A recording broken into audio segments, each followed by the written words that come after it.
There are some of these forged letters that are not even in the canon that we still have. An analogy that I think is helpful is, you remember those like old-timey ransom notes you'd see in like old movies where someone like went in a newspaper and like put together like, you know, different letters to spell names so you can't tell like who. Like a line from like Romans and a line from Colossians and like a line, you know, and like you could just tell. You have to fill in the blanks. Paul doesn't tell you everything about himself. He doesn't tell you everything about how this thing started. He doesn't tell you much about his interactions even with the disciples who remain in Jerusalem, except that he fights with them. That's a terrible story for continuity and like unity for the church, right? Sure. So you need stories that explain these things. People are curious about them. They want to know more. They want to know how he got out of jail. He tells us he's in prison. So you need an angel with, you know, like that can blast off the handcuffs. But also you want answers to like, well, when he was in prison, what did he say about it? And this shouldn't seem strange to any of us. Increasingly, I reflect on the Marvel universe and the DC universe. Like, I mean, Star Wars too. And we see this in the present day when there are stories that are important to people. You want backstory and fill in the blanks.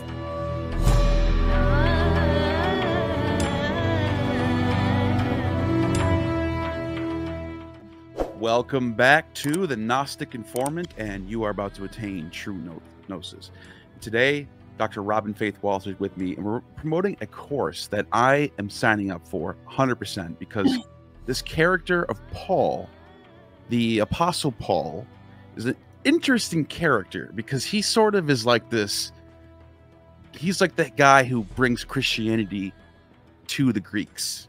And so I just want to ask you, like, tell us about Paul, not giving out too much about the course, some extra information on Paul that you've come across in your scholarship that people might not be aware of. Well, he's my favorite, if I had to name a favorite of all the topics of the New Testament, other than John the Baptist, but okay, it's Paul, in part because of what you just said.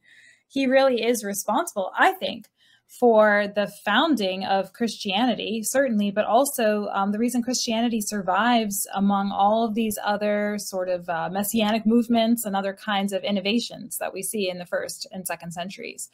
And so I hope people will find Paul as interesting as I do, because when you really sort of strip away these different layers or the years of theological interpretation that lie on top of these early letters, the genuine letters of Paul, and the information we have from him and from other sources about his biography and his so-called mission, you get a really different picture than the one that is packaged up by the church that realized, I think in the second century, once Christianity becomes established, more institutionalized, that they needed a really good founding story.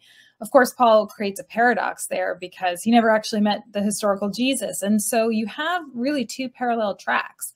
You have the track of the church trying to recreate the story of Jesus's life and death, his teaching, his miracle working. And then you have what Paul has to say about Christ, which is very different from the historical Jesus.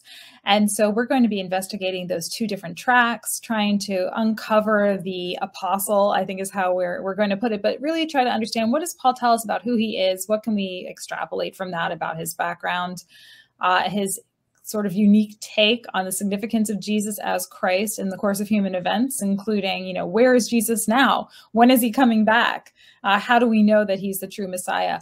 Paul, as a Pharisee, goes back to the Hebrew scriptures, certainly for this, but he also infuses those answers with a lot of material from Greco-Roman philosophy, in part probably because he's talking to Greeks, to the Gentile world, but also because this is how he's educated. So for him, it's really a scientific answer. He can prove to people that what he says is true about Jesus as Messiah because he can go to the scriptures, but also go to the philosophy, the great science of the day, to demonstrate how he knows for sure that Jesus is the Messiah, that he's coming back, that God's kingdom will be on earth. And so all of that becomes the predicate for, in my mind, the Gospels, at least in part, and also is influencing later church fathers, church theology. He obviously gets canonized. And so all of that as a piece is a really interesting way to reevaluate Paul's significance within the history of Christianity, but also in terms of scholarship, his significance as an innovative thinker in the first century, a real Middle Platonist. Now, I want to ask you about the character Saul from the book of Acts, and it seems to be a lot like the character Saul from the Old Testament, who sort of has his problems with David, chases him around, and then sort of repents and says, okay, I'm sorry, David, blah, blah, blah, blah, blah. How do you think this plays out, where these two characters with the same name are so similar to each other? What do you think how do you think that comes about? Well, I certainly think that, for me, and one thing we talk about in the course is that Acts isn't really a great historical source for Paul. And it's because it tries to fill in some of the biography that we don't have, but it also does it in a way that, certain elements of Acts are definitely fantastic. The miracle stories and the wonder working and that kind of thing.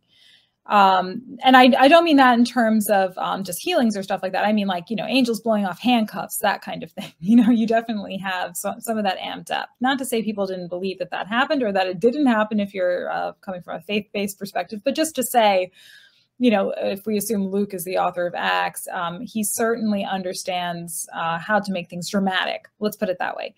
And in that, you're going to have certain pieces of evidence of kind of that literary stitching that I've talked about before, or layering, where you're going to make allusions to the scriptures. You're going to make allusions to the novel, allusions to philosophy. These are things people are reading. They demonstrate that as an author, Luke is engaged with the writing of his era, and he's a master of it. And certainly of all of our authors, Luke is probably the best when it comes to this kind of authorship. And so he's going to want to style a little bit and how he presents these things. And so no big surprise that you're going to hear echoes through this literature from literature past, significant literature, and things like the scriptures. So you think it's safe to say that, like Luke, we're just going to use the name Luke, whatever. That's probably, we don't know who his name is, but let's just say it's Luke. He's looking at Saul and comparing him to the other Saul and sort of drawing in this story and drawing from the other story. Is that safe to say? It's certainly possible.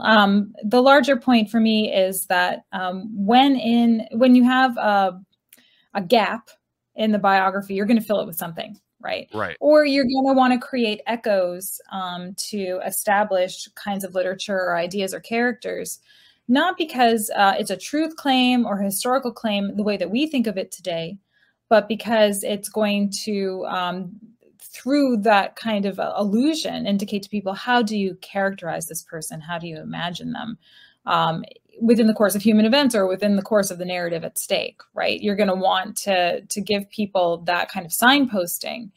I think that Paul himself imagined that he was more like Jonah. And so I think, Luke's making an intervention there. It's a literary one. And so, yeah, certainly that's one possibility, actually among, I would say, many, but this is why I have a job. Because people like me, go in and try to make those comparisons. Now, that's interesting. If you were to compare him to Jonah, in what way do you think he's being the Jonah? Well, he describes himself as a prophet, and he's been selected before his own birth to come in to be a voice piece for God, for what's going to happen next in the course of human events. And people may not believe him, and he's going to have to go through great trials to prove his point. But he understands himself within a trajectory of the prophets who understand that, the Messiah has come, the Jewish Messiah has come, and he's there to alert the Gentiles to this new coming age. So he sees himself, I think, along those lines. And Acts depicting him as sort of like this philosophical guy going to Athens and talking to the Stoics and Epicureans. What do you think the purpose of that is? Well, because he's using the philosophy in his own letters. And so anybody who has read his letters, and again, I take the position that I think Luke is pretty well aware of Paul. At the very least, I think Mark is aware of Paul's letters, or at least his philosophy, let's call it. And if Luke has used Mark, then it sort of trickles down, right? So we can quibble on those points, but Paul is a philosopher. I don't think there's any way around it. He's using philosophical terminology. Again, we usually associate it with Middle Platonism, which is really to say he's kind of like a Stoic in terms of physics, but a Platonist in terms of ethics. So the way he describes the soul kind of shades more on the Platonic side of things, but the way he describes the spirit is more the way the Stoics do. So I think that anybody looking at Paul in the 2nd century, and most people date Acts to the 2nd century, so sort of a retrospective, they're going to know those words. They're going to know that terminology and that kind of thought process. And so you have to, at this stage, really distinguish Paul then from the philosophers, right, of old. Even though Platonism is not so much in fashion in the late 1st century, but it's still around. Obviously, Stoicism is more in style, I would say, by the time of Luke Acts. And you need to show why Paul is not just some old Stoic, who's kind of taken a different tact because he's applying it to the Hebrew scriptures and to a different religion. But he's still using much of the terminology. He's really kind of borrowing, you might say, although I don't think, we want to be careful about distinctions between, the Greek world and the Jewish world in terms of these concepts. These were concepts that were out there for everybody to engage with and to discuss and to use. But you're going to need to demonstrate why Paul is different. He has to have some kind of distinction. And you can do that by making him a philosopher in his own right, but one, who's obviously keyed in on the Jewish Messiah and the Hebrew scriptures. Again, he's a Pharisee. He's an expert on these things, but also as somebody who has superior knowledge to those of his competitors. Would you say that someone like Paul is the norm for a Pharisee Jewish thinker of the time, or do you think he's a little extraordinary? I thought you were going to just say extra. He's definitely extra. We don't know enough. Just to say, first of all, we don't know enough about what it meant to be a Pharisee in the 1st century. We really don't. And we only have writings from Paul and Josephus, as far as I'm aware, from that group from the 1st century, which is really interesting. They've been preserved probably for Christian purposes later on, those manuscripts and these two thinkers. But we actually just don't know enough about Pharisees from the 1st century, which is really too bad. The material that we have, if I'm not mistaken, are just Paul and his letters and the writings of Josephus. These are the only two sets of writing that survive. And so we have to kind of fill in the gaps, as it were, with other kinds of evidence to put together exactly what it meant to be a Pharisee, especially one, that's traveling around the Mediterranean world in this time, sort of outside of Jerusalem, outside of Judea. And so in that respect, maybe Paul's kind of limited piece of evidence that we have, at the very least, he is somebody who's interpreting the Hebrew scriptures in a way that when I think about what Josephus is doing, when I think about what Philo of Alexandria is doing, they're all saying that, Greek philosophy, let's just call it Greek philosophy, but Hellenistic philosophy, whether we're talking about Platonism, Stoicism, etc., they're all valid philosophies that make very interesting points. But the thing that you see Philo do, that you see Paul essentially say, even Josephus hints at this, is that the Jewish people had it first in the scriptures. That any of these, great insights into the way the world works, into the nature of human beings, the nature of the soul, anything along those lines, there's certainly a kind of cultural competition there. And so I think Paul is not unique in terms of his skill. He is unique in his application of that skill. He's certainly innovative, and he's a very innovative thinker, I think, and philosopher for the 1st century, and certainly one that has influenced the last 2,000 years. In that respect, yeah, he's pretty unique. But the skill set he brings to the set of questions, the way he approaches them, there are other parallels from the 1st century of other Jewish thinkers doing the same thing. Yeah, you mentioned Philo, who's somebody who's, writing in Greek. He's connected to the embassy. He's talking about Plato being the most holy Plato, and comparing Plato and Moses. The way Paul's portrayed, basically, he's half dual citizen. He's a Roman citizen. He's also a Jewish Pharisee. Do you think it's likely that someone like Paul could just decide that he wants to appeal to Caesar and get care where they're, okay, fine, we're gonna take you on our boat, we're gonna bring you all the way to Rome, and we're gonna put you in front? Do you think this is likely to be historical or sort of kind of narrative? For Paul going to Rome specifically? Yeah. Well, I mean, we know that Paul tried to go to Rome from his letter to the Romans. Like he's writing to a group there of some kind, asking them to fund him to come there.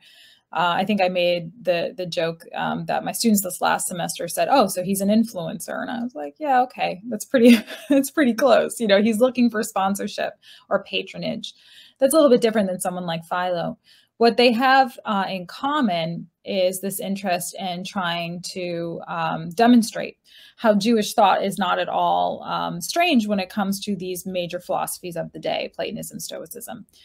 In the sense that, again, many of the same ideas are present and that they have something to offer for non-Jews who might not otherwise realize, at least in their mind, that the Hebrew scriptures are, operational in their day-to-day lives that have implications for the lives of everyone, not just the Jewish people. And certainly Paul understands, in the way he reads the Hebrew Bible, is that Gentiles are just Jews who fell away from the one true God. They've gone to worship idols. Think about the golden calf, right? They're worshiping these gods that are not true gods. And so at some point, especially before this end time comes that's been predicted, a certain number of them are going to return to the fold. So Paul takes it upon himself to take that on. He's the one who becomes the apostle to the Gentiles because he understands that a certain number of them are going to realize the error of their ways. They're going to realize that they are adopted sons of, and co-heirs with Christ. You hear this language in Paul. And so all of this demonstrates that these authors are very much part of the fabric of the ancient Mediterranean world. There's not much that actually separates a Jew from a non-Jew in the ancient Mediterranean world, insofar as everybody is interacting, everybody is sharing ideas. There's cultural competition. In Paul's specific case, he views it as his position, his job to bring these people back into the fold. Well said. Last thing I want to ask you about is, how do you think the process of his letters getting preserved over time and then copied and then like trade, and like now all of a sudden there's in every church there's a copy of Paul's letters, or eventually, I don't know how long that takes, but like, how does that process take about? Or is this just like we just don't know? Well, there's been some recent research that looks into what we might call like the material aspects of research into early Christianity. And it's not that this hasn't always been going on. I mean, the only reason any of us have a Bible is because there's been, somebody behind the scenes, some academics who can read these texts, and others trying to put together a sensible, coherent document that we call the New Testament, including Paul's letters.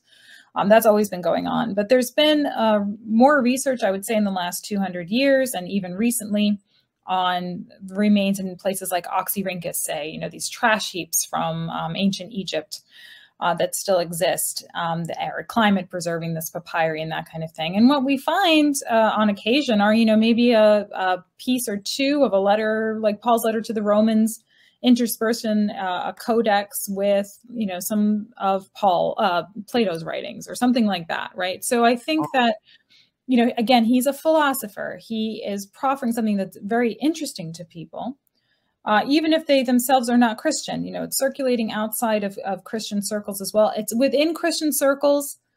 Let me draw this distinction, because it's preserved within Christian circles and eventually becomes part of canon, in my estimation, because it's the earliest evidence we have that's written down.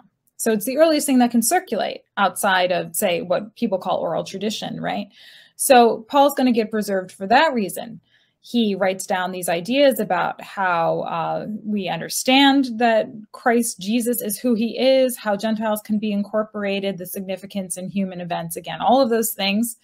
And also really, these nascent ideas about how you would have an institutional structure for what we would call a church, group organization, Eucharist, performing that other acts like baptism. All of that is in his letters. And so those get circulated and discussed and implemented as time goes on. And so, of course, those letters are preserved within a Christian context. Outside of it, his ideas, his philosophy, and his intervention and trying to inform people of this end time scenario, but then later on, just again, ideas around Christ and who Christ is and his return, etc. That could be interesting to non-Christians too. And we might find, again, a couple leaves of Paul interspersed in with some, writings of Plato or anything else, right?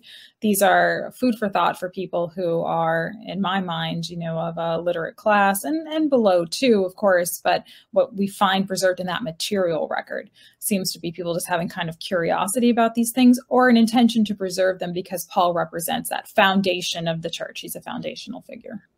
And just real quick, last thing. So we, those 7 authentic epistles that we have that are probably written by him, do you think the ones on top of that are like, because there's two ways of looking at it. These are deceitful. People are trying to say Paul wrote this, but he didn't. Or they wrote these in the spirit of Paul because they think Paul would say something like this. What do you? Yeah, it's hard to say what the motivation is, right? And I think all theories are operative in this case. I think certainly what you do have, though, once you start to see, I mean, there are some of these forged letters that are not even in the canon that we still have, that are clearly an analogy that I think is helpful is, you remember those like old timey ransom notes you'd see in like old movies where someone like went in a newspaper and like put together like, different letters to spell names so you can't tell like who. Like a line from like Romans and a line from Colossians and like a line, and like you could just tell. I think what's going on in some of those cases are one of maybe, let's say, two things to keep it simple.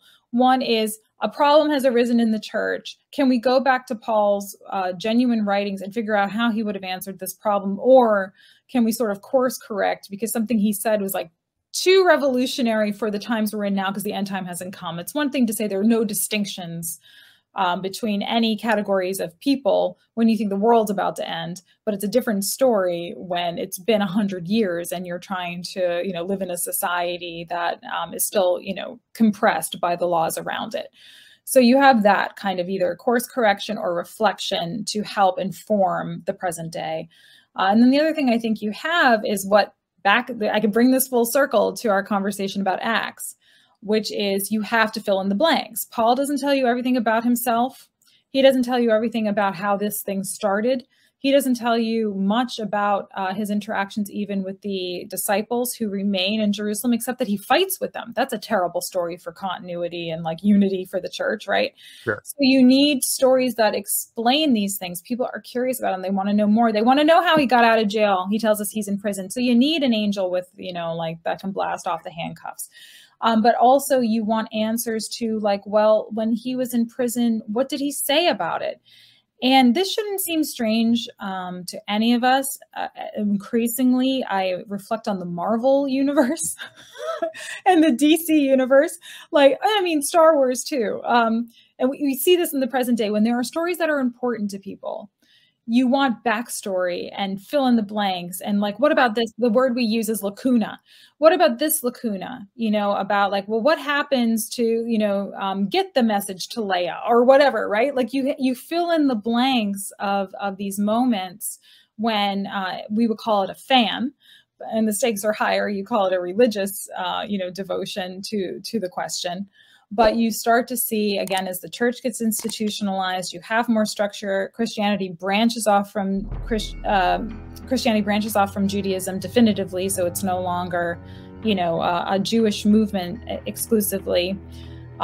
You start to see the development of these kind of fan fictions along the way, and there are a lot of different motivations for them.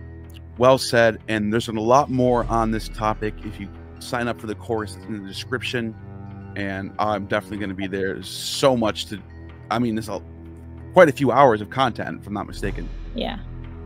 So definitely sign up, and you'll also be helping me out as well for my affiliate link. And once again, you have just attained true gnosis. You have just attained true gnosis. The demiurge has no power over you.